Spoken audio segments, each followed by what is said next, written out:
1, 2, we pick it up, go! Mankind must put an end to war. A war will put an end to mankind. I did not have sexual relations with that woman. Well, I'm not drunk. I earned everything I got.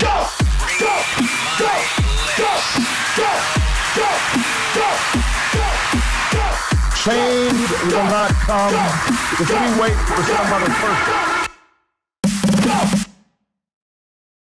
Hello and welcome to Elliot's show that he's supposed to be introing. I'm Jacob and this is Elliot and this is Blind Partisan, the show where, I don't know, man, we talk about things. Well, we're supposed to be talking about political things and talking to political newsmakers. Do you make any news? What What was something you made news about this week? This week? Yeah. No comment. So Elliot and I are just going to bicker for the next 20 minutes, and that's going to be entertaining. Are we? Yeah, so we're going to be talking today. I just received a text like literally 5 minutes ago about what we're talking about. We're going to talk about the Trump White House and what it must be like on the inside. And, we were just barely discussing that in the last minute before we clicked record. And you started talking about the anonymous op-ed stuff. Yeah. So why don't you take it away? Yeah, so I'll give a recap of that. I could not make it through the entire article because it just started making me angry. So this, I look at this. I look at most business or political relationships as as the employer. So that because that's been my history, and I feel like you get hired to do a job. You're providing a bad service to your customer, your employer, if you are not executing your duties at 100%. And the implication from this article is, hey, everybody, it's cool. We're going to just do whatever we want. He's going to say stuff, and we're just going to do whatever we want. So things are fine. Things are cool. That's not cool. Whether we like him, whether I like him, I did not vote for Trump, but he is our president, and he has the powers and the authority and the blessing of the U.S. voters. The people he appointed, hopefully they would honor the privilege of working in the White House, which it is, and if they aren't able or willing to do that, then they should resign. So basically you're saying, that, there have been other cases of examples of this, but, things are being kept from Trump or they're just kind of running things in his stead. Yeah, and I don't think that is appropriate unless he is requesting that. Do you remember a good 10, 15 years ago, and that was a really funny joke about that happening in the White House between Bush and Cheney? Yeah. And now it seems like this could actually be the case, and that is not cool. And whether Cheney had more authority than he let on or not, he was very clear in all interviews that he's like, no, the president makes the decisions, and I do what I'm told. Now, here's a question. Do you remember in his last few years as president, Reagan, had more and more issues. And, yep. The general consensus is he did have a little less grasp on things. Yep. At least, the day-to-day operations. So do you think there's like a level to it, or is it just these people are going over the president's head? They are going over his head. Okay. Full stop. To me, this is an almost black and white issue.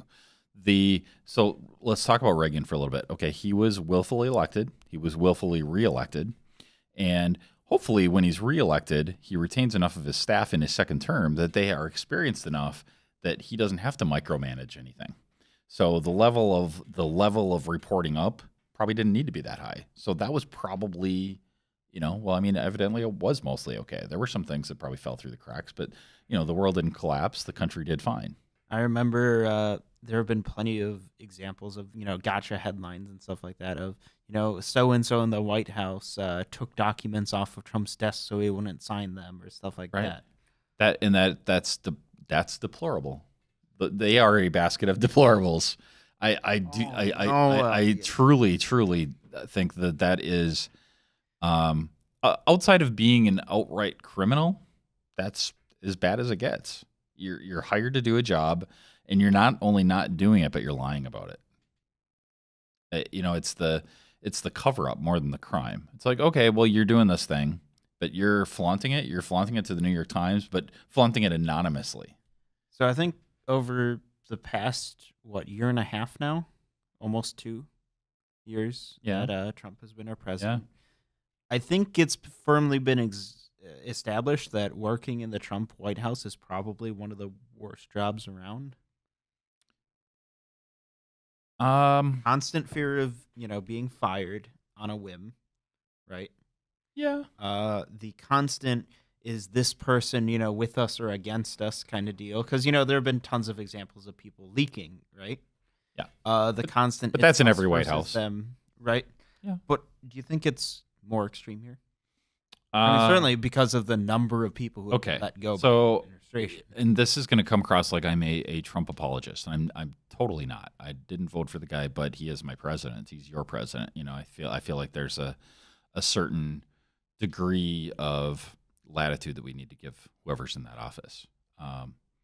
But I think it is higher. I think there is more going on, but that's what was promised. When you say things like drain the swamp, I think the understanding is that you're going to make some mistakes because you're not going to do business as usual. So I'm not confident that he's indeed draining the swamp. Don't get me wrong. But if anything, he's draining the swamp and filling it with a nicer, prettier swamp. But actually, I'm okay with that because the corruption needs to be turned over. I mean, I would argue that Donald Trump and his administration are very corrupt, but whether or not they're more or less than other administrations. So I'm always of the opinion to, whatever. We all make accusations at times that probably aren't fair. But like talking about Elliot and saying smack behind his back, Yeah. All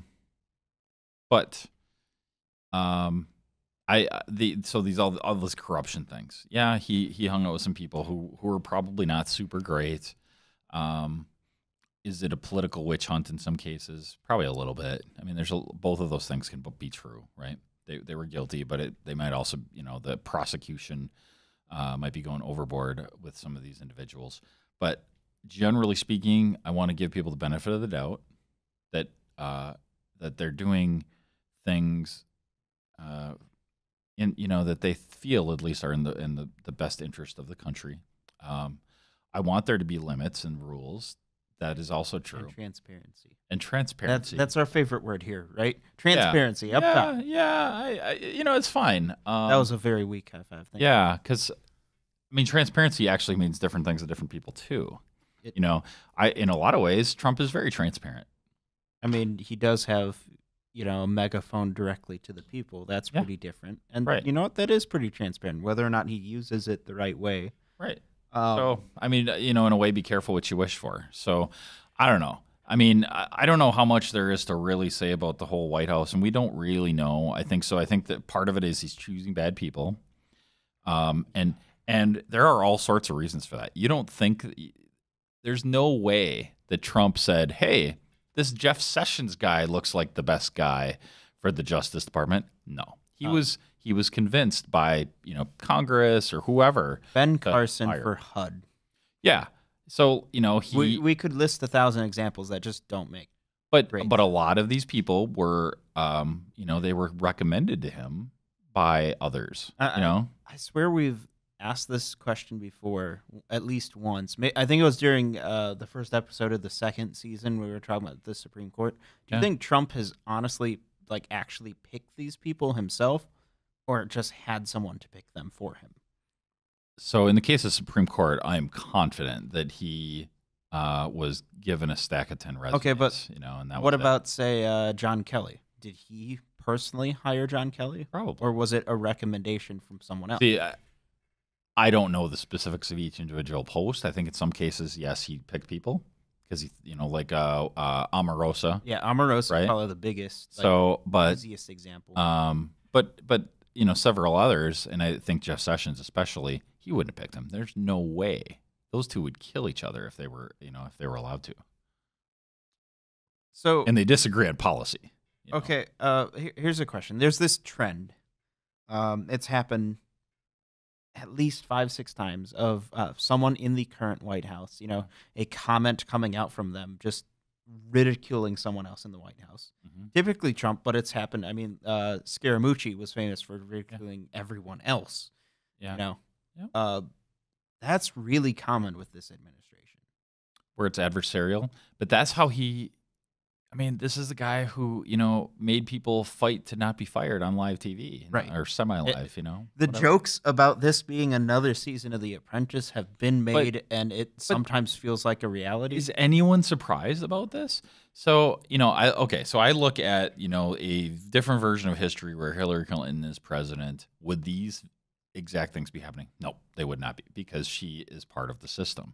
And people voted against the system when they voted for Trump. Whether we agree with him as being the solution, he's not part of the system. So some of this I think is good and fair and growing pains.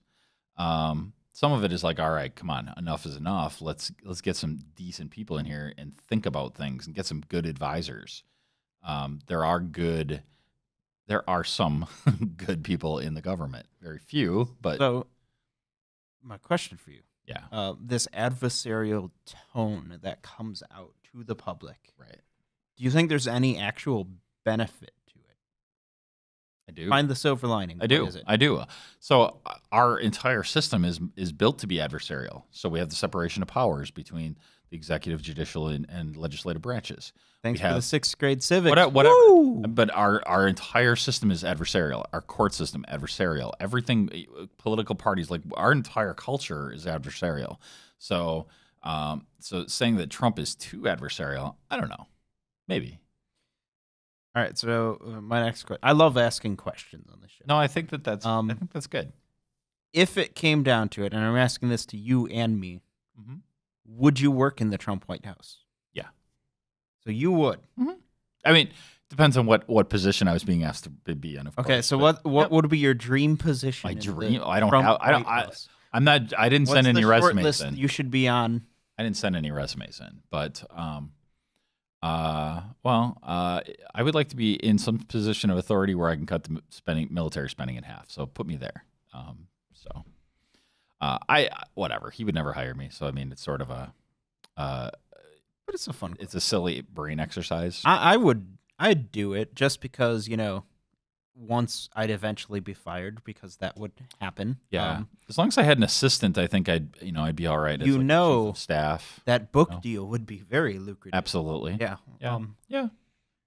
There have been a lot of book deals with the White House with employees who have been let go or There always are, though. inside. Do you think the number has been increased because there's more to say and more opinions? The number out there? of books, Or is it just because the number of people who've left the White okay? House? So here's the thing. I think interesting question. So the total number of people of books being read, I think, remains relatively constant. So people who are likely to read a political book, I think those types of people, which include me, I think they remain constant. Except for fad reading, and it's like, Yeah. oh, this book's so good, you Yep. got to read it because it's but the that, zeitgeist. but that's sort of like let's include that. Let's include Okay. like the political fad, okay, in that realm.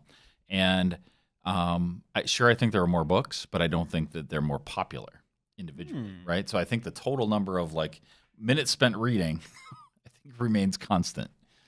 I think there's one big difference, and it's not to relate it to something I'm not saying they are, but it's the clickbait of it. Because let's say I left the Obama White House in the middle of it, and I'm going to write a tell-all book. Well, people don't want to hear all the tell-alls necessarily because there's probably not that much to tell. Whereas just in like the normal mind of an average American, I'm sure you're thinking there's a lot that has not been said about the Trump White House. I don't. You get what I'm saying, right? I do. Like, are those people that buy books? tell-all salacious Obama administration book would probably be pretty boring. Yeah. I don't know. You know what? I'm going to pull up the Amazon book list right now and see what's in the top 10. Because Okay, that's a good idea. You know, I'm going to stall, and I'm going to say that I think, first of all, I've never bought one of those books nor read any of them, but they do get a lot of the media Trump attention. books. Yeah. You know, you hear CNN or, all the late night shows all commenting about one particular quote taken out of context from them. Right. Have you ever read one, like cover to cover, of any of these any Trump of books? or any political books? First of all, Oh, yeah. any of the Trump books? No. Well, I mean, I read Trump's non-political books, or one of them. You read Art of the Deal? I might have read that one or the second one. I don't remember. It was a long time ago. There was a sequel. Yeah. The Art of the Deal too. I think Art of the Comeback. I don't know. Yeah. So on Amazon, Yes. in terms of anything even close to politics, Every Day is Extra, John Kerry. That's number 20. The only thing close to politics other than that is number 13 is Jordan Peterson. So do you think it's Oh no, fear Trump in the White House. That's the current one. That's the current number about. one. That the picture didn't load up when I was through here. So yeah, so that is number one, but there's nothing else in the top 20. So they're firecrackers. They go off and then they fizzle out. If they even show up at all. A few of them did, because let's see, Omarosa did a book and that wheeled around for a while. Yeah. I want to say Scaramucci had a book. Is that right? So okay, so right now in the so the way Amazon breaks things down, Fear is number 1, 2, and 3 because they have the hardcover, they have the Kindle, and they have the Audible audiobook. Then in politics, Girl Wash Your Face, which has nothing to do with Trump. Then Jordan Peterson. Then A History of Mankind. I mean, nothing. Then the John Kerry thing at 14. John McCain at 16. I mean, nothing about any of these current things except for the very number one. Okay. All the way down to number 23 is the Russia hoax, the illicit scheme to clear Hillary Clinton and frame Donald Trump. So, okay, now we got to the first one that is of a staffer, and that is Omarosa at number 25. Of the 25 of the political books. Yeah. That's not a huge number of books being moved there. So I think it's more a fad thing then. Like they do really well right when they come out. Yeah. And then it's already at 25. Yeah. I just and that one's only a few months old. Right. At most. Right. Like 2-3 months at the time we're recording this. Yeah. I mean, there's literally nothing else. All the way. Oh, there's Everything Trump Touches Dies. That's number 38, but that's not somebody from the White House. All right. Yeah. I got another fun what if question. You just got fired from the Trump White House and you're writing a book, book deal. You got a ghostwriter or something. Yep.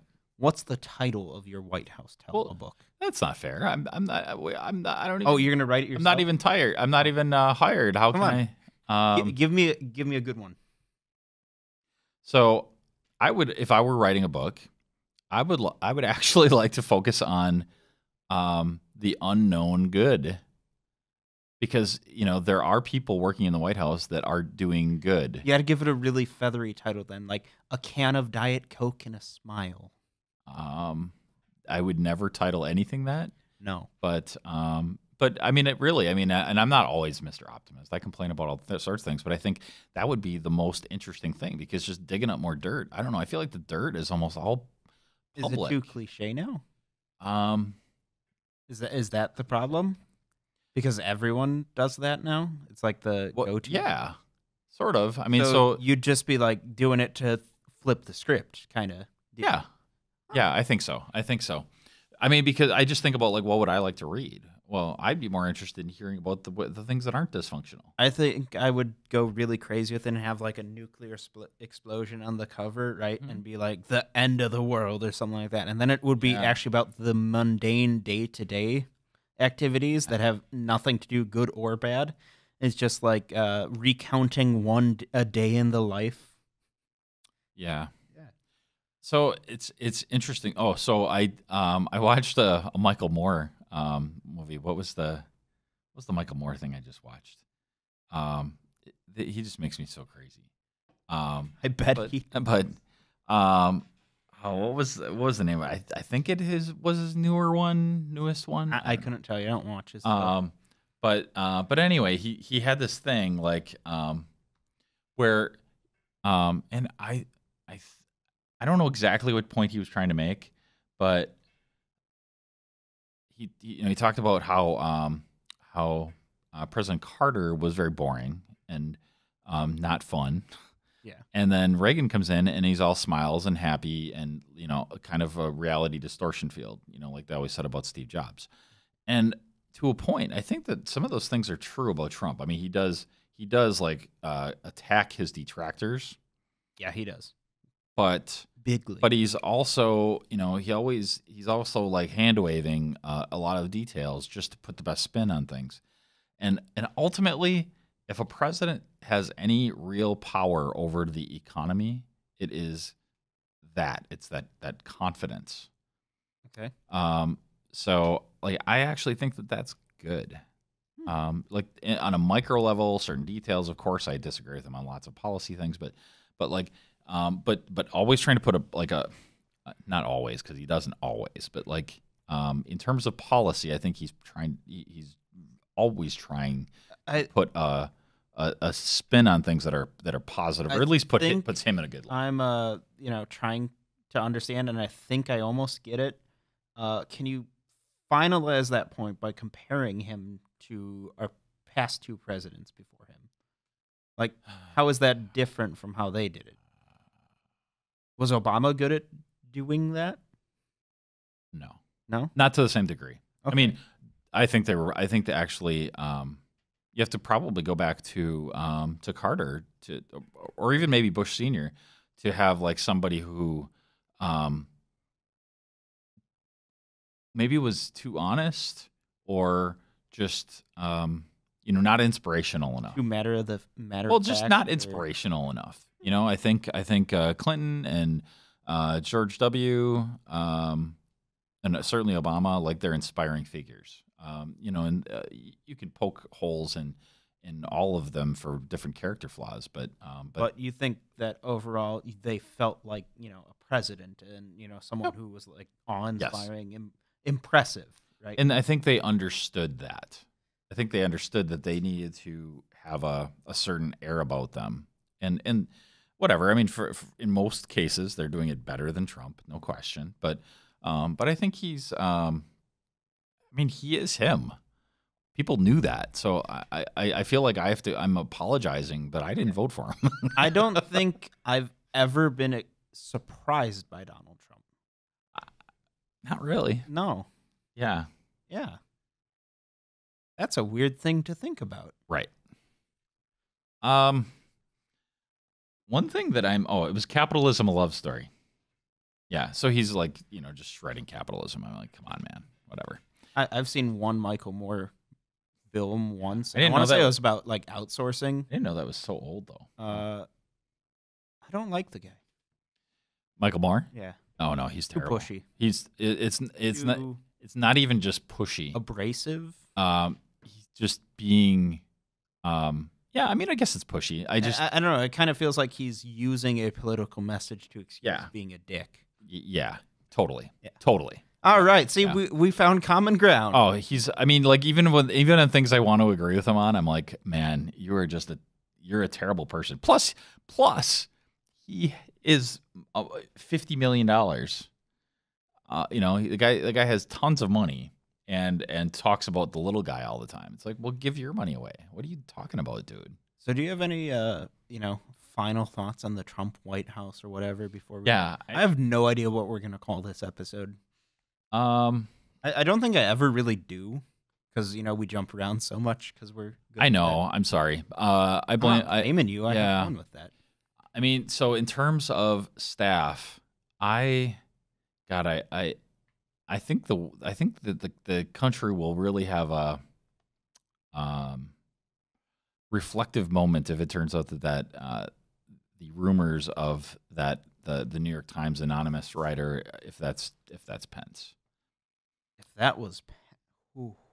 Yeah. Is that like the number one person people are thinking? Or who else is in the running? So I clicked on an article and it was the Huffington Post Mexican edition, and I'm like, I don't want to try to translate this from Spanish. And they said there's one phrase in the article that makes them think that it's Pence. So now, because of that, I kind of want to reread it. But this is totally not based off of any fact or information or anything. But I think I seriously could see Mike Pence absolutely hating Donald Trump. Oh, yeah, 100%. Yeah. Like Trump's not a Republican. No. I mean, Pence very much certainly is. not a moral. Yeah, not a Mike Pence Republican for sure. For certain. Yeah. So they don't get along. I think it's fair to say that Donald Trump is also probably the least representative president we've probably ever had of a religious figure. Least representative. You mean like I don't know how public/private. It felt Obama was very private with his beliefs. Yeah, but I mean, the man's been divorced multiple times, lots of affairs. You know, just the way he talks. Right. I mean, hearing our president swear, all the time while in office, that's so weird. But we live in an age now where things are mic'd up all the time, and some of those, like there are tapes of I think Johnson, just swearing and Johnson was filthy, and so was Nixon, like racial stuff. Like I'm like, wow, these guys were presidents in the last 50 years. Deplorable. That's my new word of the day. But I just like to go on record to say that's probably the worst thing Hillary Clinton ever said. It's not untrue. No, but it's the way. I think it's the actual phrasing, because no person who wasn't like a Harvard has ever said the word deplorable. But so I don't know if anybody else. I'm sure somebody else has compared this, but her saying that is the same thing as Romney, saying half the people aren't going to vote for me. It's the same thing. Like they're making big judgments about bad voters, bad people that aren't really plugged into what's going on. So, any last? Yeah, I don't know. I'm. So this was a tough topic. I do like the picking the topics and just kind of rolling with it. See what happens. And we spent a good chunk of it looking at Amazon for books. I guess the problem I have with it is I think we all have this vision of what it's like in the Trump White House. People running around and everything's crazy, and I'm sure that's not the case. And I think we won't get a good picture of it for a while. I mean, don't. There are still new things we learn about how, say, LBJ or Nixon ran their White House today. Yeah. So imagine what it's going to be like 30 years from now for us to discover those things about, say, the Obama administration or the Bush or Donald Trump's White House. So, that there is something to be said. Like, I don't know why anybody thought this would go better. So if you think about Trump, he's never had to build any kind of political organization. He had his business. Half of the people, the only people he doesn't fire are his family. And he didn't have to build it from the ground up. He never had to build it from the ground up. He got it from his father. And so him hiring people, clean slate, why would anyone think that this would go well? Actually, I'm surprised it doesn't go worse with all presidents. But not only that, Trump is also, I don't think this is controversial to say, a very shallow individual. Oh, sure. And, he picks one trait about a person, and that's what he thinks about. And that's his deciding factor on everything. Yeah, little Marco. All right, well, I think we're just about out of time. Yeah. I think we can wrap that up. So this was a really tough topic for me. Because maybe you guys should so much suggest some nice softball topics for us. Yeah. For Elliot. Yeah. So the other topics that were kind of in the news this week, they weren't much better. So in the past week, we had we have Kavanaugh Yeah. That's a big thing right now. But we already talked heavily about that. Yeah. And I don't think there's much There to was say. the funeral of John McCain. Right. Which And I kind of don't think there's that much to say about that either. no, I think, and to be honest, everything that should be said has been said. Yeah. Yeah. It's a pretty open and shut book. Yeah. Absolutely. But yeah, if you guys have any suggestions for topics, you should let us know. You can send them to Elliot on Twitter. What's your Twitter handle again? It's Elliot. Whoa, that's really hard for me to remember.